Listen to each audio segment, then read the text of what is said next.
The Sony FX5 is in my cart right now. I really want this camera, and at the same time, don't think I'm gonna buy it. Both of those can be true at the same time, and the gap between them is this entire video. It might save you $5 grand, and it might cost you $5 grand. We easily waited over 5 years for this camera, though we thought it was gonna be called something different. Almost nobody is answering the only question that matters if you shoot documentary for a living. Should you actually buy it? And there's one thing about this camera almost nobody is covering, and I think it's the entire reason the Sony FX5 exists. If you're new here, I'm Eric D. Seals. I'm a documentary DP. I've shot for ESPN and Hulu and PBS, and I was the lead DP for the films inside of the Obama Presidential Center. I've run Sony cameras on so many different actual sets, not lab tests.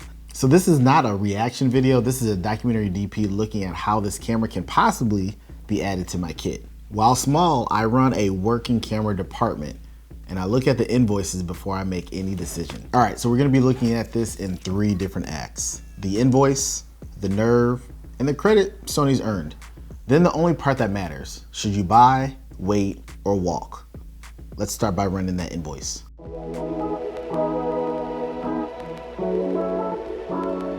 The FX5 is $4,898, body only. If you want the XLR handle, that's gonna run about $5,500. The FX3 launched at about $3,800, and then you have the Nikon ZR that came out around $2,200. Then you have the Canon C50 is about $3,900.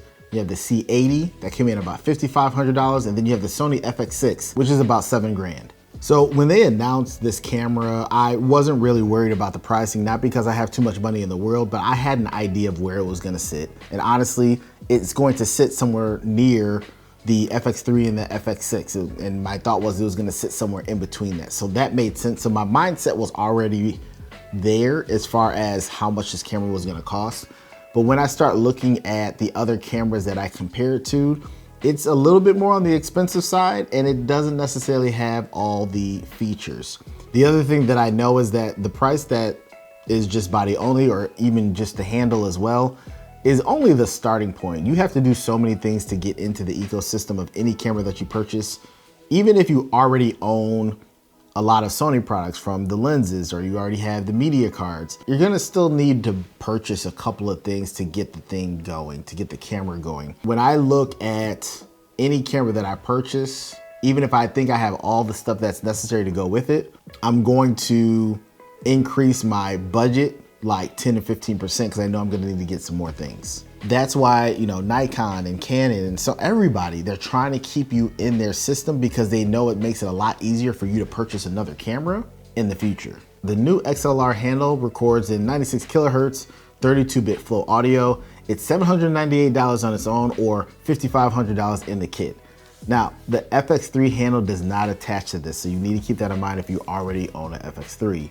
You're gonna need to buy a new handle. The other thing is that when the FX3, not to compare it all the time, but when the FX3 came out, the handle came with it. When I'm looking at the idea of purchasing this camera, the idea that it has 32-bit float built into the handle, but with the camera, is amazing. I've used 32-bit float on many different situations, but it's always been an external device. I've never had it built into the camera. Now, when I'm working with a field audio recordist and we're, you know, on a job, I'm not worrying about that as much, but 32-bit float is my lifesaver when I'm doing one-man band and I'm operating by myself. And so just to know that you have that extra room of not worrying about it clipping and not worrying about it distorting because it's too loud is honestly one of the most important things in documentary filmmaking. And so when we look at this camera and all the features that we have, this is one of the most important things that stand out to me, and it's one of the reasons that I would be very interested in getting this camera. And it's built in, let's go. So if I were to purchase this camera, without a doubt, I would get it with the handle. It allows me to get professional audio inputs. It gives me somewhere to mount it and hold it. I'm looking for this camera in my kit to stay small. I'm going to be jumping in a car, or I'm gonna be running around, or I'm gonna be really discreet. And I don't want people to know that I'm filming necessarily, or I want to do it secretly. I have other cameras like my FX9 or FX6 that I rig up to be larger. And some people, if the FX5 would be their only camera, they're gonna have to rig it up in different ways.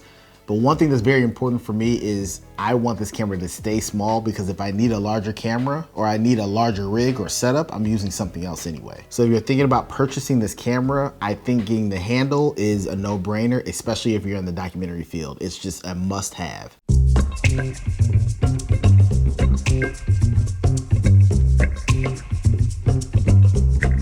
First real viewfinder in this body style, a 3.7 million dot OLED display, 2500 nits, tilts at 90 degrees and swivels all over the place.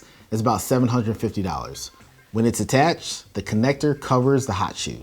When it comes to accessories that I would look to purchase, I would get the EVF as well. I personally shoot with mine all the time on my FX9 and my FX6.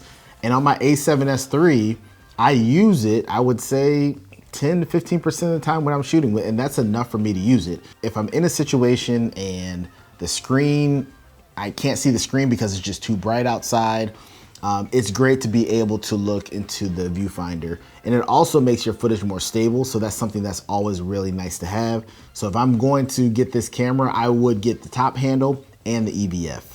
It is a little problematic, the fact that I can't use the handle and the EVF at the same time because they mount in the same location. The FX5 runs on a new battery, the NPSA100. It's about 30% more capacity than the previous FZ100, rated about 130 minutes. So if you have the FX3 or the A7 III or the A7S III, those batteries will not work on this camera.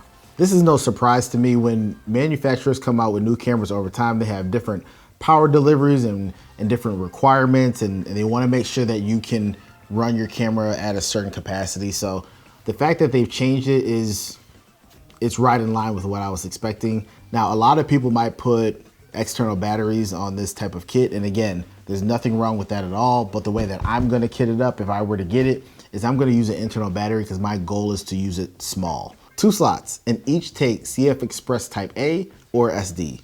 Sony only guarantees raw recording on the newest VPG 400 Type A cards. So I'm glad they kept the 2 card slots. To no surprise, them coming out with 1 card slot would actually surprise me. But the fact that it can take SD cards and Type A is one of my favorite things of the A7S III and the FX3, and I'm glad they continued it. I invested in Type A cards a long time ago, and it's something that I'm glad is going to operate this camera.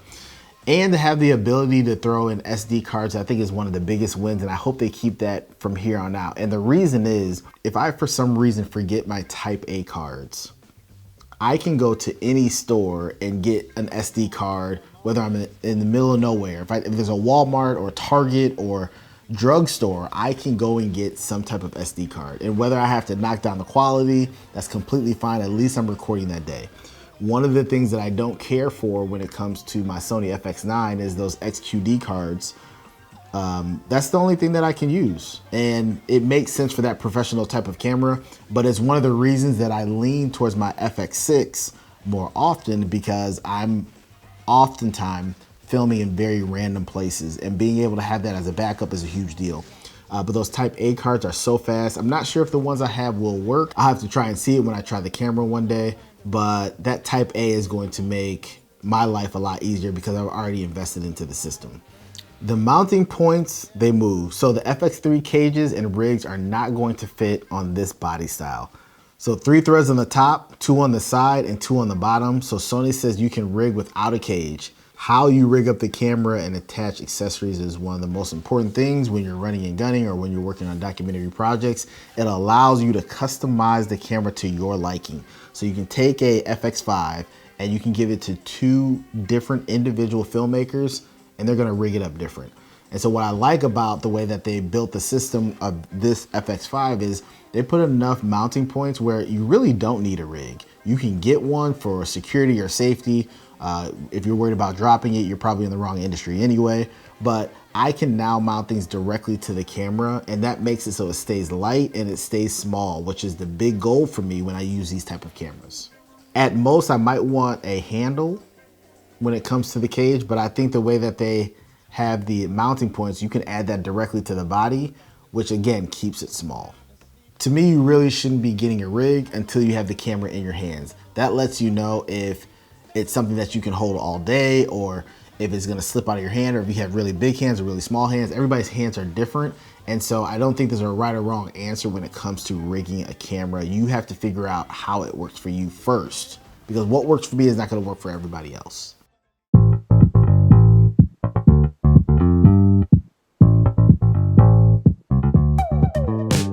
So if you're watching this video, you're obviously thinking about buying the Sony FX5. I don't know if this is going to save you $5,000 or is gonna cost you $5,000, but at the end of the day, the one thing that you can do is you can subscribe. So all of that, that's the money. Now we're about to move into the part that's making me second guess this camera. The headline frame rates 4K 240 and OpenGate 120 are not in the camera at launch. They arrive in the firmware version 2, and Sony has not given a date for that yet. The two new RAW flavors that they just introduced also open in 0 editing programs. Now, that's not a surprise. It's happened before with other codecs and H.265, so that happens, but as of right now, the camera is limited. So it's to no surprise that Sony wants to add features that aren't ready yet, and that's just because it's in the beta version. It's not in the beta version, but you want people to look forward to something. And if it's gonna be added to the camera in so many months, I'm sure there's some marketing rule with the FCC or something like that where you can't market features until it's, you know, in data research, whatever it might be. They got way more money than me, so what do I really know? But what I do know is Sony has done a really good job at giving updates to certain cameras, not all the cameras. So just keep in mind when you purchase a camera, if you get it right when it launches or when they release it, there's gonna be a couple things that aren't ready yet until they get to V2, which I'm pretty sure would happen very soon. There are no internal ND filters, and Sony's own positioning keeps the variable ND with the FX6 on purpose. What's missing from a spec sheet tells you exactly who they think this camera is for and who you are to them. Now, this ND feature that's missing is not a surprise. It's a good thing, and I don't say it's a bad thing, but it's not surprising. When I use my A7S III, when I use the FX3, I'm going into that camera knowing that it doesn't have ND. So I'm either putting a filter on the front or I'm only using it in certain situations. And that's just something that we know when we're using this type of camera. So many people will have this as their main camera, and some people will have this as a B or C camera. And it's really nice to have the ND, but a camera of this size is not something that I'm really expecting. There are a couple other cameras that do have this feature and it's beautiful, but it wouldn't stop me from purchasing it just because it doesn't have ND filters. It would be a big plus if it did have it, but I'm not expecting it because no camera is going to have every single feature. That's impossible. There are literally features that you can have that will prevent other features from happening. So don't ever go into a camera buying situation and say, if it doesn't have all of these features, then I'm not gonna buy it, because you will never purchase a camera ever in your life. I wouldn't necessarily put a matte box on top of this camera because I think it would make it a little bit larger and bulkier than I would want it to be. I want it to stay small, but I would use some screw-on filter that I would put on top. A variable ND would be more than enough for what I need, because keep in mind, when I'm using this camera, it's for a purpose, and the priority is that it's small, not that it has ND. If I needed only ND, or ND was like the most important feature, I'm probably using a different camera. For months, the rumor sites said this camera had a global shutter. Some ran the word as confirmed. The real sensor is stacked with a rolling readout, and Sony has not published the readout numbers. I'm not surprised about this at all. Having a global shutter in a camera is not an easy task. It's not that they can't do it, but it just changes so many ergonomics of what you're able to do. And we've been fine without it. It's not anything that would stop me from purchasing this camera. It would be a nice to have, but it's not a mandatory item. So let's get to the reason why this is still in my cart. The screen, 3.5 inches, 16:9, 2.76 million dots. It sits on a 4-axis arm, 98 up, 40 down, 180 to the side, 270 rotation. This thing flips and turns upside down and goes all different directions. One of the things that I really like is the readout sits around the edge instead of on top of the image. A screen on this type of camera is so very important. And over the years, the different ways that screens can articulate really makes a difference when you're shooting low or high or on a gimbal, or you're off to the side or you're upside down. I find myself in so many different positions that making sure that my screen can adapt with me is a very important aspect. So they get a home run on the screen, and it's something that's very important to me because you can't see what you can't shoot. No, you can't shoot what you can't see, but you get the idea.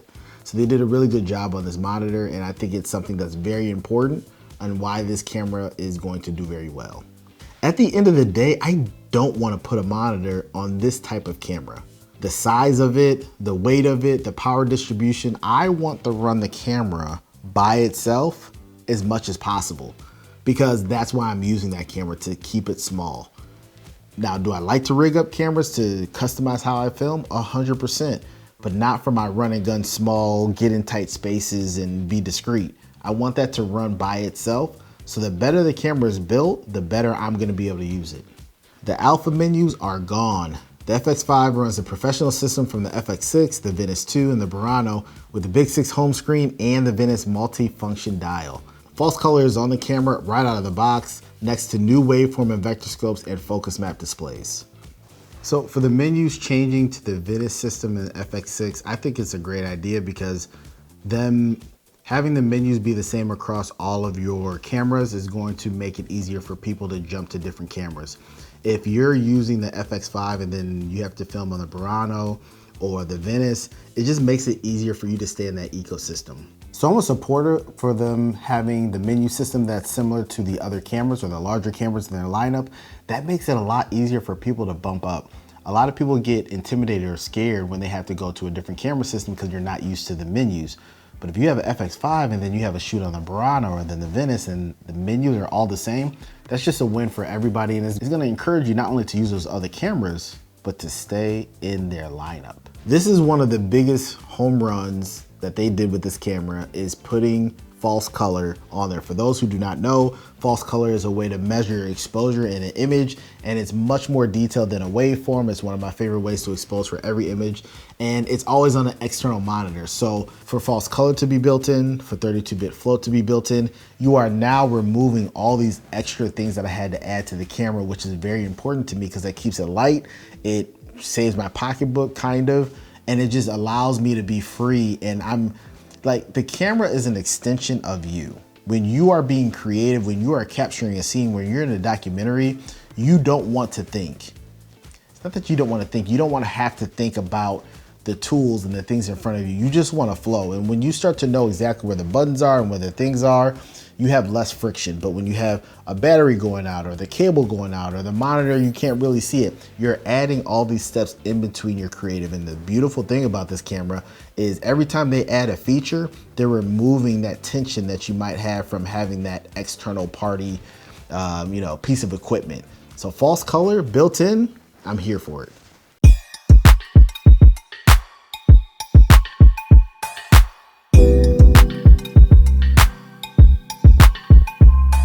Up to 759 phase detection points with AI tracking for eyes, hands, bodies, and now birds. Sony says low light autofocus is specifically improved building at ISO 12,800. So autofocus in these cameras are legendary. It's very important. Now the fact that they're adding AI to be able to track different things, I think is very important. I think it's just continuing to push the element of technology and how we capture stories.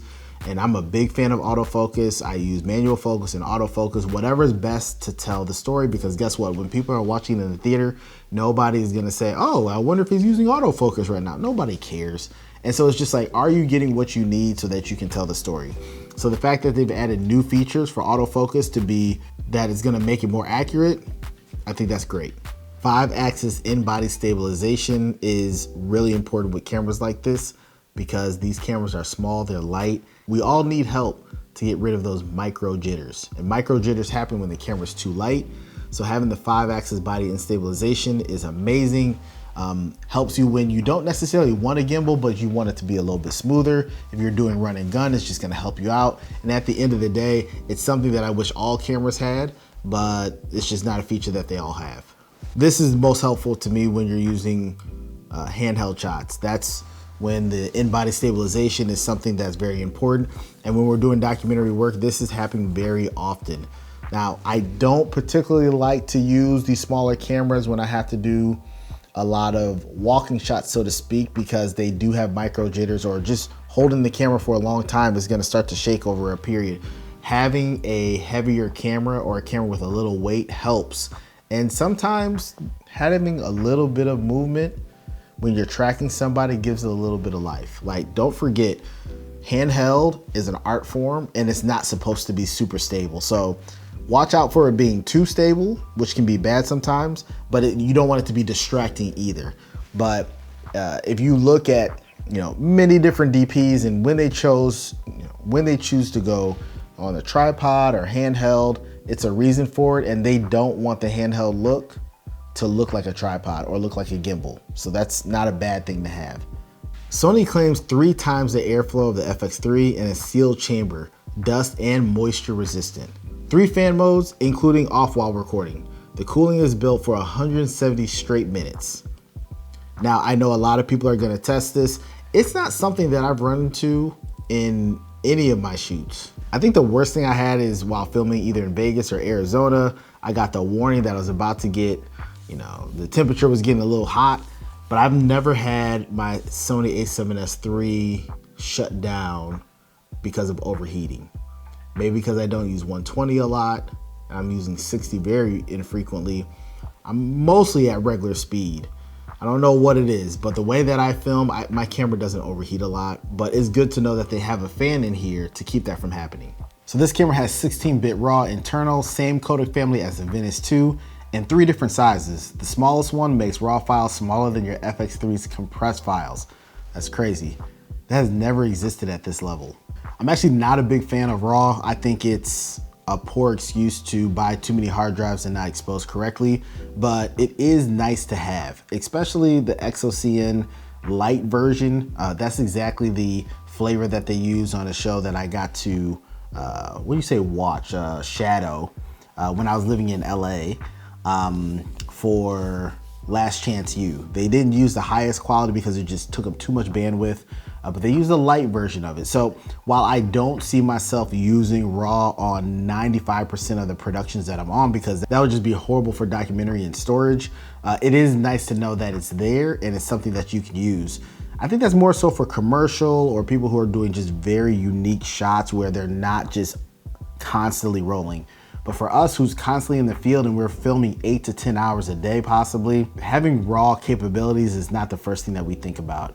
Again, it's nice to have, but let me make sure that the compressed version of the camera is producing a great image. Color grading in the platforms that we have, DaVinci, Premiere, Final Cut, they've gotten so good over the years that yes, it is nice to have RAW, but like what people have been able to do with just compressed footage is amazing at times. And especially if you're filming it flat, there's just some very powerful things that you can do. And so yes, it does give you the ability to give your colorist the most expanded range that you can dream of.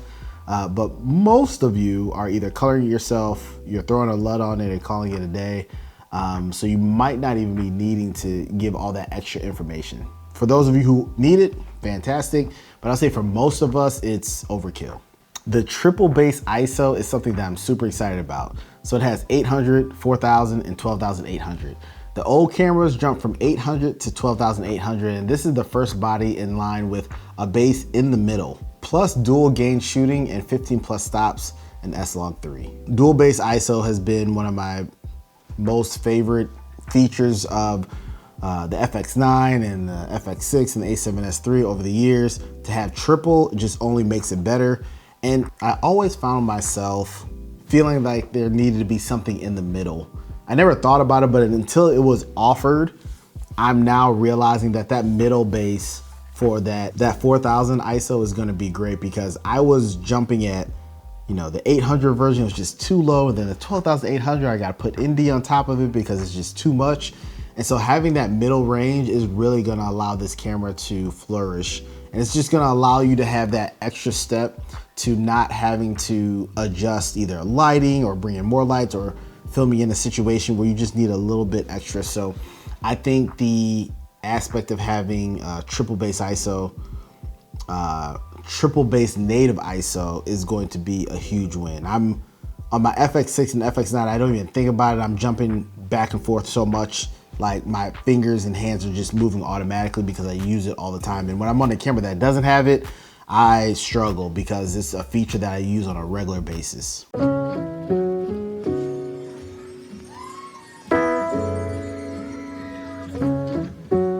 At the top, I told you there's one thing almost nobody is covering, and I think it's the entire reason this camera exists. And here it is. Without you knowing it, Sony told you who this camera is for. Its primary target is for commercial, music video, events, and online production. While there are many features on this camera that allow it to be great for documentaries, that doesn't mean that that's what its purpose is for. The thing about documentary work is we're not looking for anything special. We're not looking for all the latest features. If commercial and vloggers and independent people who are making narratives are looking to push the element, we're looking to stay somewhere safe in the middle. And that's the thing that's unique about documentary filmmaking. We don't want the latest technology if it's not going to be reliable, at least the type of projects that I work on. I don't have the time to have my camera not work. I'd rather have less features and know that 99.999, 100% of the time, it's going to work, because we're in situations that we can't recreate. We can't tell the producer that we just need to stop for a moment. Sometimes it's go. And so when I look at the tools that I use in the field, it's the ones that I can guarantee a great product all the time with. So here's where I've landed. I want to purchase this camera yesterday, but with an FX6 and an FX9 and an A7S III in my kit, I do not need this camera. When I'm making camera purchasing decisions, I have to fight the want and the need. I want this camera. I think it's cool. I'm a camera nerd. I love new cameras, and I would love to purchase it and wait by my door for it to arrive in however many months. But the thing that I've been noticing lately as I continue in my career is I have to ask myself, is this purchase going to change the bottom line for my company and for myself as a freelancer? When I look at my P&L statement, am I going to say, hey, we made more money because we had this camera? And I don't think that's the case. Yes, it has a lot of nice features. Yes, it has a lot of things that I would love to use. But if I look at the gap between this FX5 and my FX6 or my 9 or the A7S III, does this camera have more features? Yes, but am I going to be able to charge more to a client because of it? The answer is probably no. So if you do see me with this camera, I either rented it or I wanted it for myself because I want to be a nerd and I like the latest camera that came out.